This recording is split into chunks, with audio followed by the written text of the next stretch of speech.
Hello and welcome back to the final episode of our quarterback draft series. We will have one more recap episode, like a quick one following this, but this is the last prospect breakdown. Assuming there are no surprise draft picks, I think we've covered everybody people expect to get drafted. We'll see. There could always be a little bit of a surprise, but the last guy that we are here to talk about is Will Howard. We just talked about the former Ohio State quarterback, Kyle McCord. Now we're going to talk about I guess now not the current quarterback, but what last year was the current Ohio State quarterback who transferred in from Kansas State. Another one of these guys that I think got shown the door a little bit to the young, high four-star quarterback Avery Johnson at Kansas State, who I think they still have a lot of belief in. Howard moves on, finds a great landing spot in Ohio State, has a ton of success this year, but not without some ups and downs throughout that, which I'm sure we'll get into in more detail.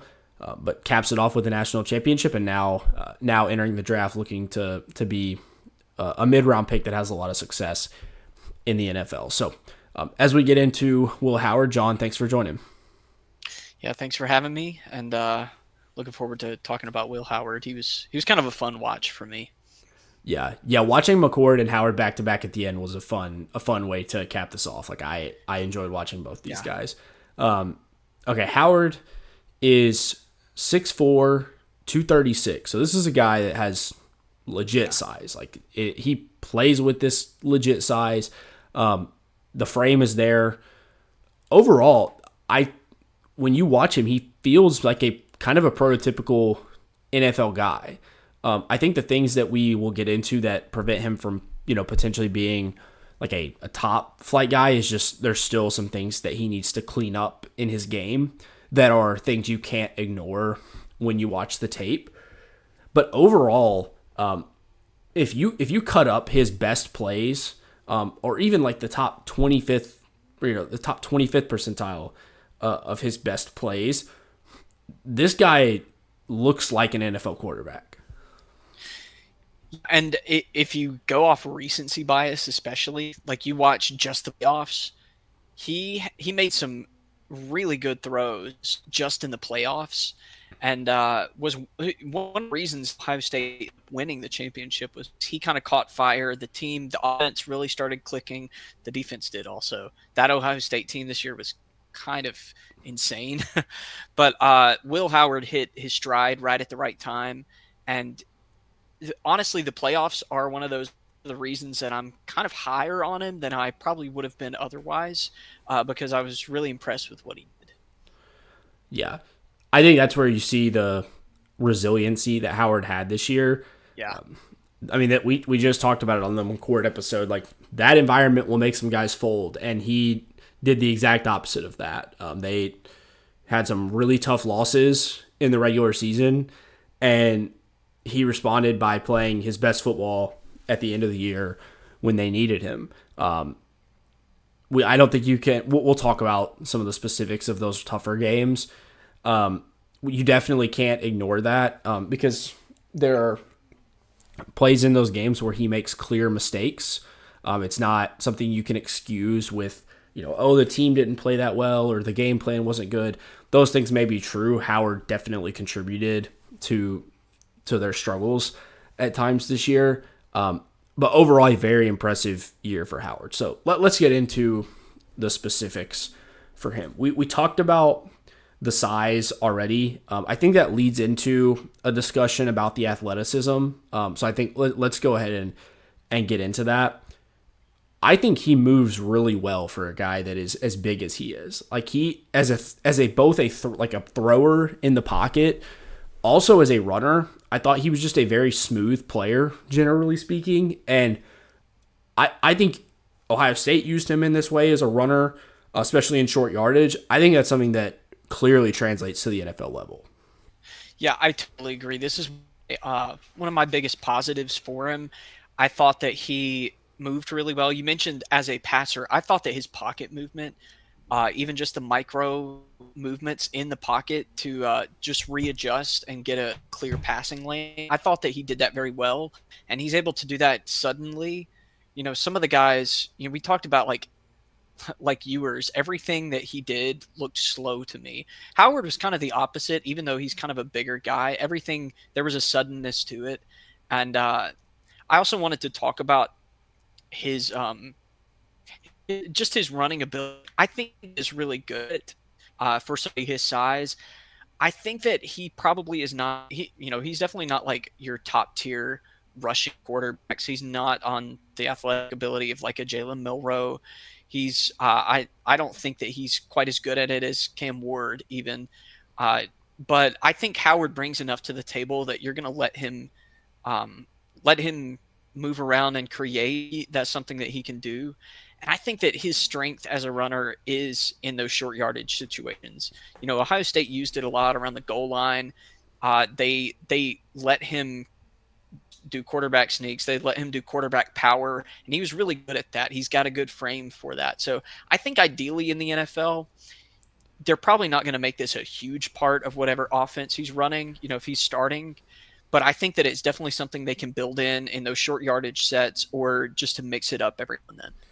Yeah, you saw Ohio State use him a lot. Like if they could get a look where nobody was going to commit to him on a Yeah. read option, like that's the type of stuff that he can make you pay for that. You have to at least like commit like half a body to him in the run game.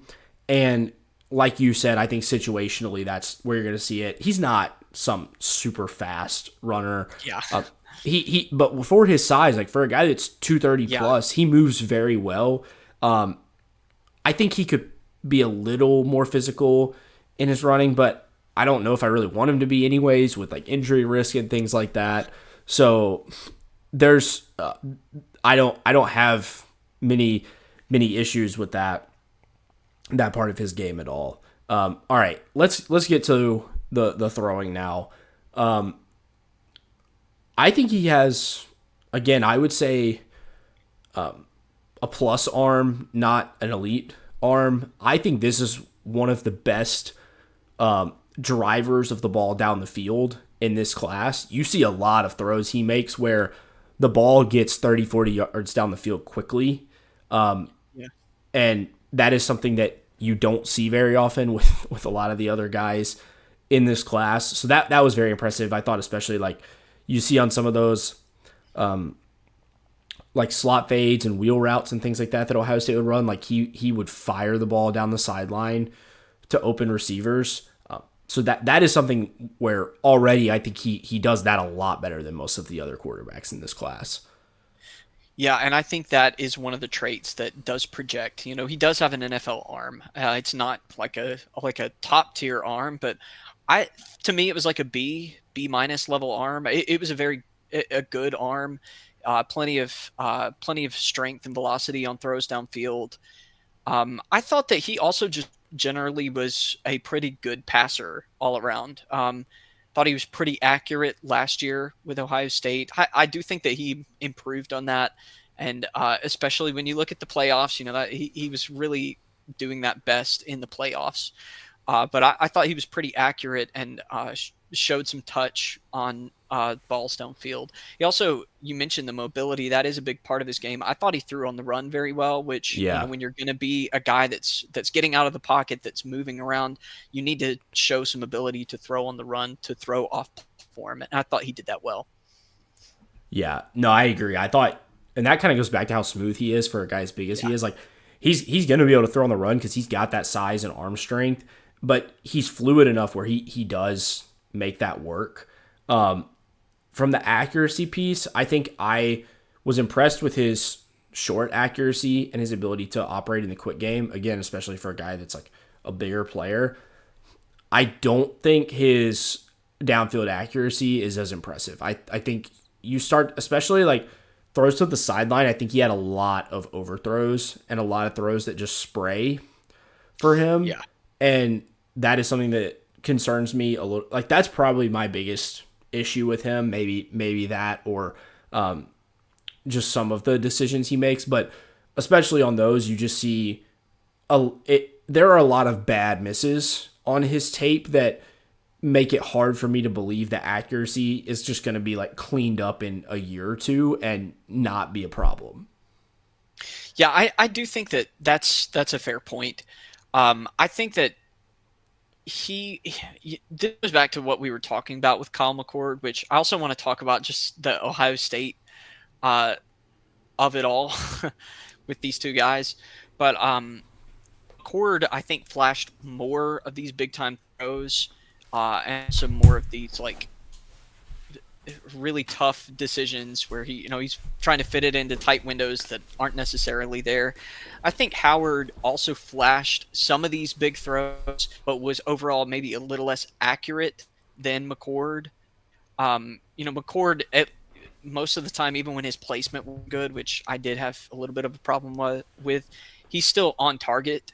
And I think that's where Howard, he's off. He's not on target. He's missing the guy completely. Yeah, I agree. I thought Howard's, like, to me, the variance on his throws down the field is like as high as anybody I've seen in this class. Yeah. Like, there are some throws where it is like you could not place the ball more perfectly, and then the next Yeah. one, Jeremiah Smith's having to come back 5 yards to the ball, or he's reaching out to try to make a super difficult catch to where it's past the sideline and he doesn't have an opportunity to get there. We probably should just talk about that as well. Like, Yeah. the I mean, Smith's in his own class by himself, but regardless, this is a Crazy good. amazing environment for a quarterback. Like, I mean, his wide receiver 2 is probably going to be a first round pick. Carnell Tate, his wide receiver 3, is a very talented player. His tight end was good. This Ohio State offense produces every single year. Yeah. And he had Chip Kelly calling the plays for him last year. Yeah. That's right, right? I'm not making that up. Yes. I Yes. thought I went back and read this just to make sure, but it was an incredible offense. I thought that Chip Kelly was dialing all the right numbers. He was always calling a good game, and every time there was a pass catcher, they'd make a difficult catch. They'd get yards after the catch, and I'm like, man, like all of these guys are really talented. And I did have to step back a couple times and say, like, Will Howard, overall, I like what I'm seeing, but I've got to remember that, like, all these guys are good, and it's making his job much, much easier. His Especially offensive line also very good. that's where I had to check it with like the downfield accuracy, especially because that's Yeah, where receivers make the biggest difference. You saw that like with Milrow this year. There are some times where Ryan Williams makes him right. Jeremiah Smith makes Will Howard right sometimes, yeah, and those types of plays, like, you have to take that into account because, of course, their offense was awesome throwing down the field, but Howard is a piece of that. He is not the entire story there. Okay, I think that context is an important point. Anything else that you want to add before we get to like the play style mentality piece of his game? Um, no. Let's Okay. go on and talk about that. Okay, like we talked about earlier, Howard definitely demonstrated resiliency throughout this year. He is not afraid to take contact. I think the processing is a place where I think he has room to improve. I don't think he's bad at it. I think there are reps where you see him do a very good job, but there are some specific things I think he struggles more with. I don't think he does a good job of moving defenders with his eyes. Yet I saw multiple throws get batted by linebackers where they were able to get a beat on where he's trying to get the ball to, especially on more underneath throws. I think that's something that as you continue to mature and get more reps, like, you can improve on that. But it's something I noticed with his tape. I also thought that I think, and this probably speaks to you're playing at Ohio State. I did not think he toned down his aggressiveness when defenses improved. And you saw it against Penn State with, the pick six right off the bat to start the game, where it's like, yeah, those corners move a little different than the guys that you've seen throughout the year up to this point. Michigan, you saw that some as well, but I think that defenses that have good speed are able to fool him sometimes and get him to make very risky decisions. I think I agree exactly with what you were saying. This is my biggest negative for him.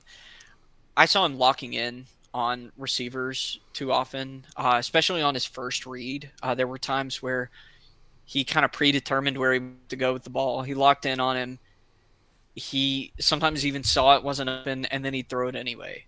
I think that kind of spoke a little bit to his approach of like, not only do I trust the play call, but I trust my playmakers to make a play. They're going to come down with it. They're going to get yards after the catch. And you just can't do that. Even if you are playing at Ohio State with all these incredible talents around you, like you've got to trust what you're seeing on the field. And if it's not there, you got to move on. And I thought that he could be a lot more consistent in doing that, because we do see him do that time to time. He just especially that especially when Yeah. DBs are breaking on the ball coming back to the quarterback. Like those you Yes. cannot Yeah. just like throw those and hope, man. Like if you're Yeah. throwing something 40 yards down the field and Jeremiah Smith doesn't make a play and the DB comes down with it and you didn't make a good throw, I can live with that decision a little bit more. He has some rough short picks, and those are the ones where it's like your receiver can't help you there. Like you're on your own on that type of Yeah. play. So especially those where like I have to slow down a little bit in how I think about him. Yeah. And okay, this is kind of a different um a different way to view, or sorry, this is like kind of a tangent, but I thought that overall he got better as he went, but he was still this late breakout really. Like, he's a fifth year guy. I'm pretty sure I looked that up really. He's a fifth year guy. He didn't play a whole lot. He played a little bit early on in his time at Kansas State. He played a lot his last like 2 years, I think. His best year there was his last year, and then he transferred to Ohio State, and he didn't really put it together and have like a great year until this year. And saw still like he was improving at the end of the year into the playoffs, which you could say is like an ascending player, or you could say he's just older than everybody he's playing right now. So of course he's going to be better than the guys on the field. Yeah, and to me the trajectory for him, you can talk yourself into it if you talk yourself into the idea that he is a guy where and John, I think we lost you for a second. I was just saying if you talk yourself into the idea that he's a guy that because Kansas State was asking him to do very different things, like they used him a lot more in the run game, the offense looked different when he was there. Yeah. Ohio State, I think, is the first year where he was really learning how to play like true pocket quarterback, and that was like what he was majoring in. You can make the argument like, okay, he's only really done this for a year. Not that he never did it at Kansas State, like not like that. That's not a valid thing to say, but that he went to learn the school of Ryan Day, of Chip Kelly this year. I think you can make an argument there's still opportunity for him to grow in that. And because the physical traits are there, because you see reps that are really good where he does these things, I do think it's easier to talk yourself into it with him than it is for some other guys. Yeah. And I think for him, and maybe this is kind of like wrapping up some of these thoughts on like his overall eval, but for him, I do kind of take a little more positive stance on it. I'm a little bit hesitant, um, but I take a little more positive stance on it because I do think that he has good tools overall, and I think he is a smart player and he's creative. He's willing to think outside the box. You see him getting outside the pocket, creating. So overall, like I kind of buy into the tools and his improvement over time, that he is only in this offense for 1 year. It, also, I want to I want to come back to Kyle McCord just a little bit. Kyle McCord, when he was at Ohio State, struggled pretty heavily, and you can say like mental pressure. You can talk about maybe honestly the team was better this year overall around him, but that Kyle McCord Ohio State team still had a lot of talent on offense. Um, they were just not as good. You get Will Howard in the building. They did pick up a couple of other good players, especially Jeremiah Smith. He is amazing. Lose Marvin Harrison in the process, Marvin Harrison Jr. But Will Howard made that offense run a lot better. And I think for me, at the end of the day, that made a big difference. Like he came in and elevated this program that, the quarterback play did. It was kind of up and down. Um, and he came in and gave them a lot of stability and some of these upside throws. And overall, I just kind of liked that. Yeah, I agree. I share a lot of those same sentiments, and I do think you can learn something from that year to year difference in the offense. Okay, the last thing I want to mention before we get to the clips is the Michigan game. I don't think he was as terrible as I remember in that game. But the other thing that I think you do that has to be brought up with him is I have now heard multiple people be willing to say publicly that people think he was concussed in that game. And you can see the exact hit where it happens. Like if you go back and watch it, there's a play, I think they're on like the around the plus 40, and he's diving forward on a run to try to get some extra yards and gets popped in the head. And he gets reviewed for targeting, etc. I can't remember if the guy got tossed or not. But after that, he has some really rough plays. Like the accuracy on some throws is terrible. The decision making is bad, and it's so hard to know. I tend to think he did. I don't think we would have heard it this publicly from guys like Daniel Jeremiah, who are typically pretty careful with what they throw out there. If there wasn't some weight behind it, but I do think it's something worth mentioning because that's one of the biggest blemishes on his season. And there's a chance he was just not mentally right in that game whatsoever. I don't know that it swings the eval that big one way or another, but I do think it's something that's worth mentioning when you talk about, potentially a guy's worst performance of the year. Yeah, and I think that's fair. I think it would make sense if he were concussed in that game. Michigan had some guys. They had some dudes on defense. Is that the guys they have go pretty high in the draft this year? I think that I'm willing to kind of because of the situation with the potential concussion. Also, I know I've talked about the playoffs a couple times.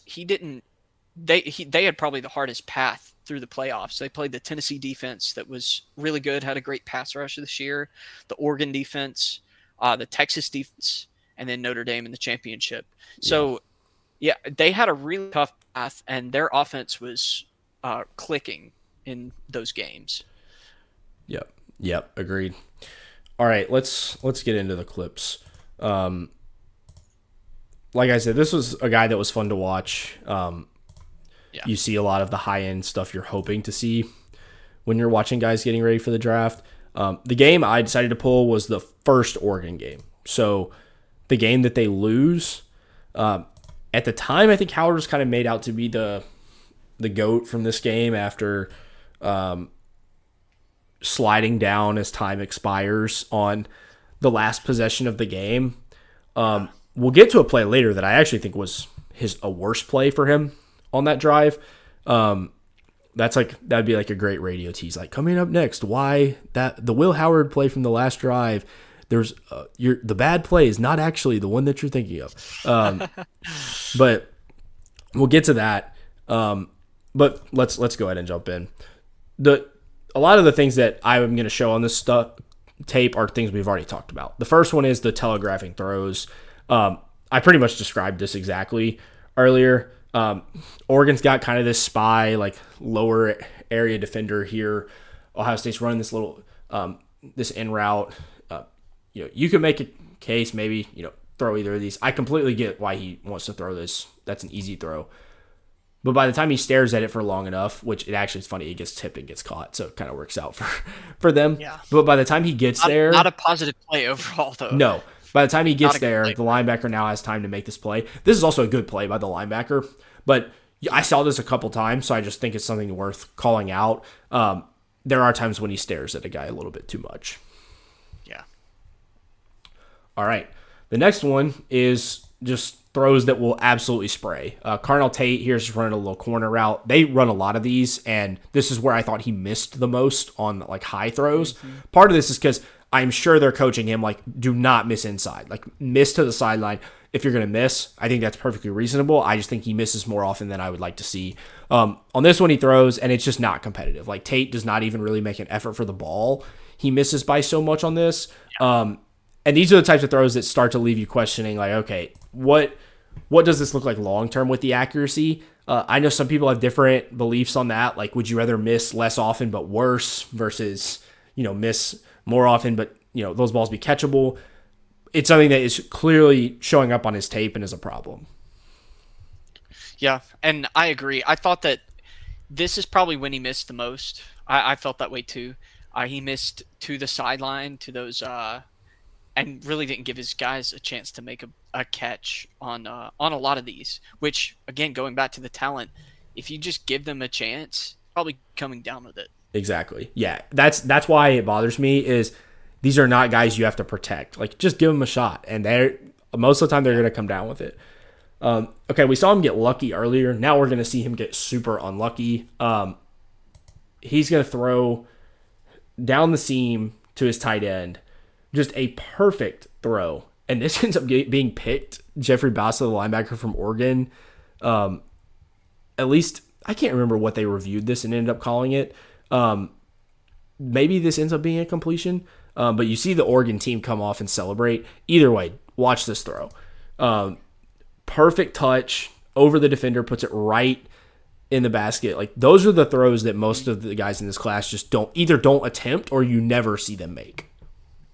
Yeah, and I thought he was maybe best to the deep middle third of his deep passes. He made several of these this year. Yeah, those were my favorite throws of his for sure. All right, here's the clip where I think he does a good job of still getting a throw off deep down the field and giving his guy a chance as he's getting contact, which also, this is a Jeremiah Smith clip as much as it is a Will Howard clip. Yeah. But he's making a throw here. He gets hit as he's releasing it, but you see, still gets a lot on this throw. I mean, this is not a shallow throw for a guy getting hit. And then we can also just have a little fun watching Jeremiah Smith come back to this ball. I mean, those are ridiculous ball skills and adjustment as to work around the defender like that. I mean, just such a good play from Smith. But he does so much too. Yeah, he is so good. But you see there, like, that's where the traits matter, right? Things aren't clean. He still gets the throw off and gives this guy a chance to make a play. And you also are not worried about, like, he takes a little bit of a shot on that play, but it doesn't look that bad because his frame is so, it's like, he can take a little bit of contact, still get the ball out, and it's not like this huge debilitating hit that he's knocked out of the game. Like, he's still in there. Yep. All right, last clip. This is the play where I actually think he might have prevented Ohio State from winning. They're down the 30-yard line. There's not much time left at this point. I didn't capture exactly how many seconds are left. This is a few plays before they end up losing. This is an example of the, I think, over-aggressiveness, not necessarily reading out the play perfectly, and forcing it to Jeremiah Smith. Ohio State's going to run a little concept here. They're going to run like a little zig. I don't even know. It depends on what you call this. But eventually the receiver's going to work back outside. Smith is going to run a corner route. This tight end is going to come behind him, running kind of like an over. And you're going to see this linebacker is responsible for the running back.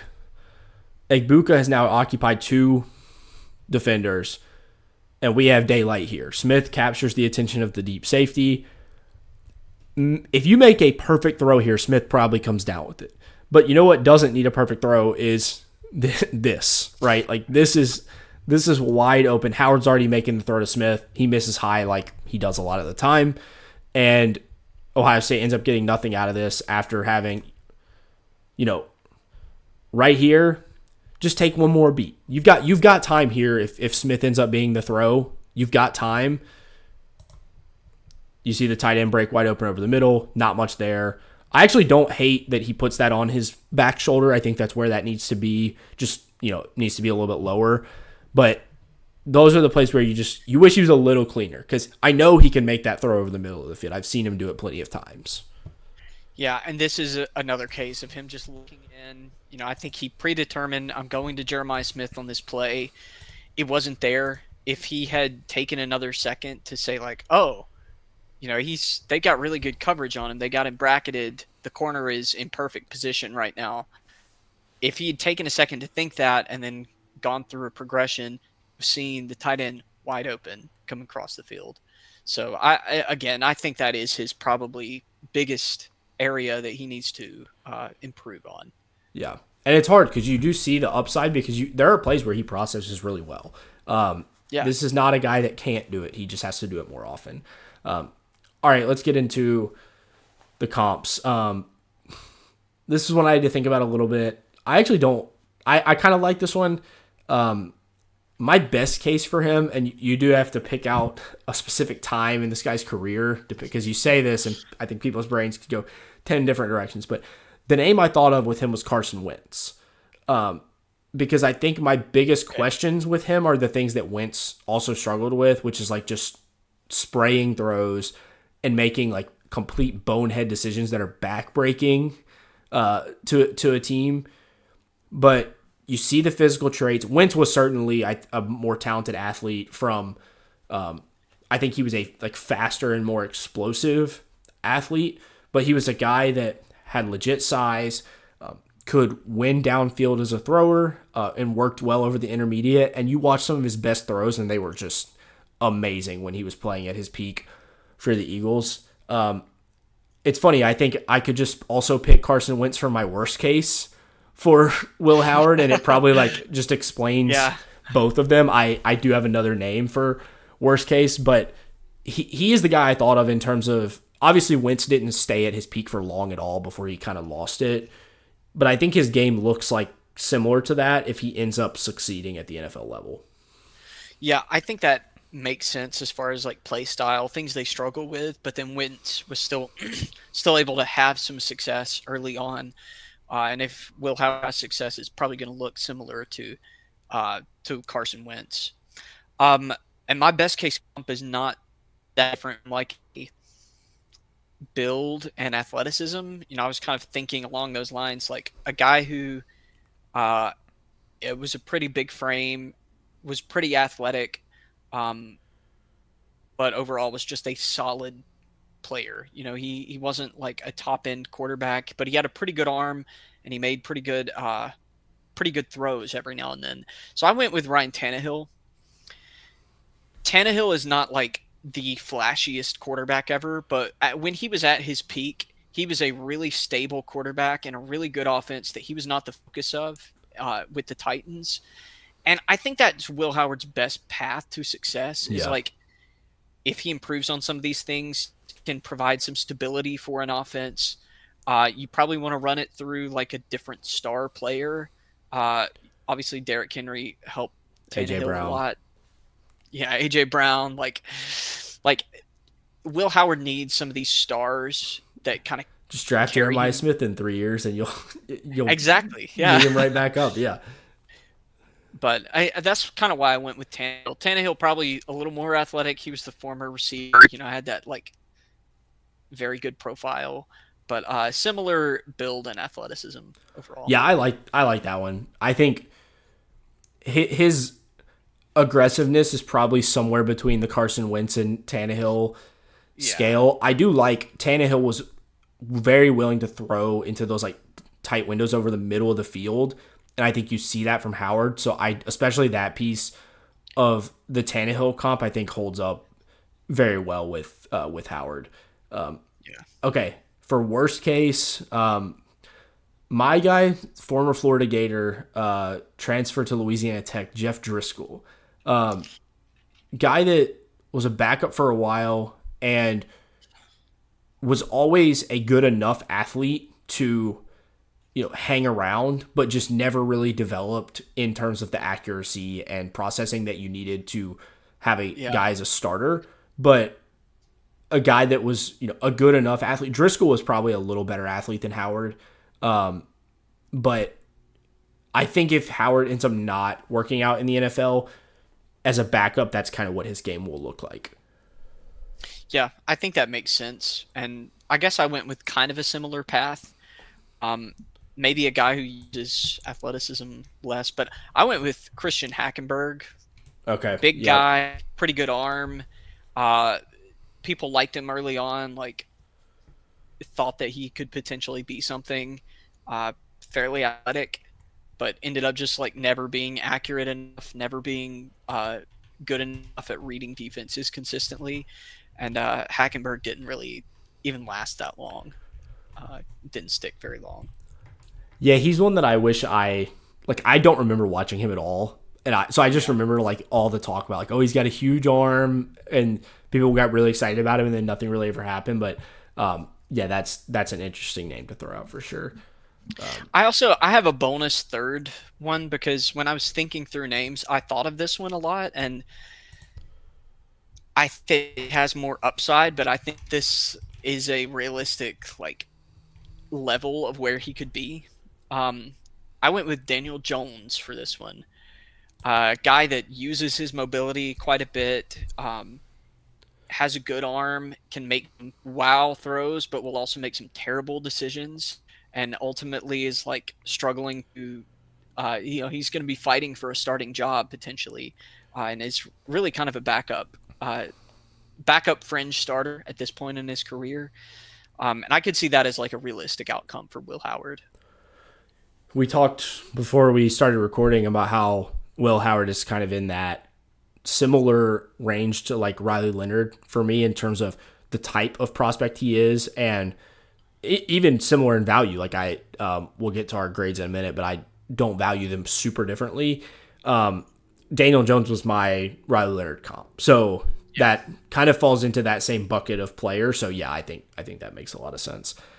All right, what is your grade for Will Howard?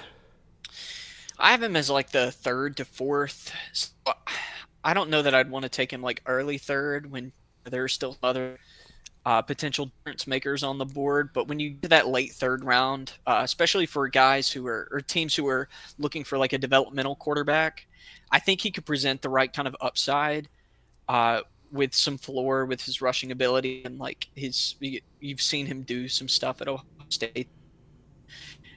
I'd be comfortable taking him in that late third round, early fourth round range. Yeah, I am in the exact same spot. I have a late third round grade on him. I think this is a guy where if I was sitting in a draft room, I would have to stop myself from taking him earlier than that because I I think he is the guy that like I just when I watch him, I see more things that look like an NFL quarterback than most other guys in this draft, but he just hasn't put it all together yet. And like this is a guy like I would not be surprised if he's a good starter in 3 years. But there's Yeah. just enough he has to improve before he gets there that I can't use more capital than that. Like I can't use a second round pick. I can't use a first round pick.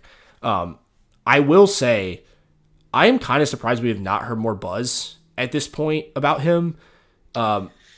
The Yeah. traits are there. He won at a high level at Ohio State.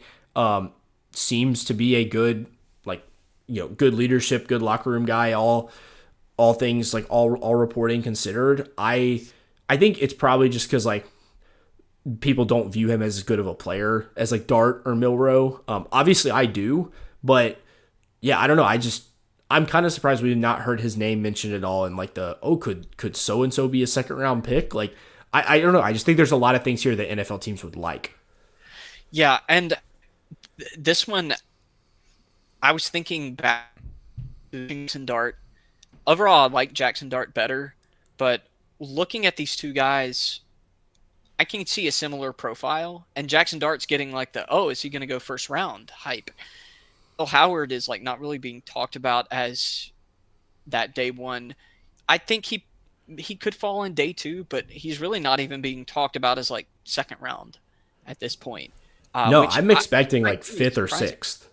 Yeah, I yeah, day three probably would fair would make sense, but I think it's worth more than that, and I don't really understand why people are looking.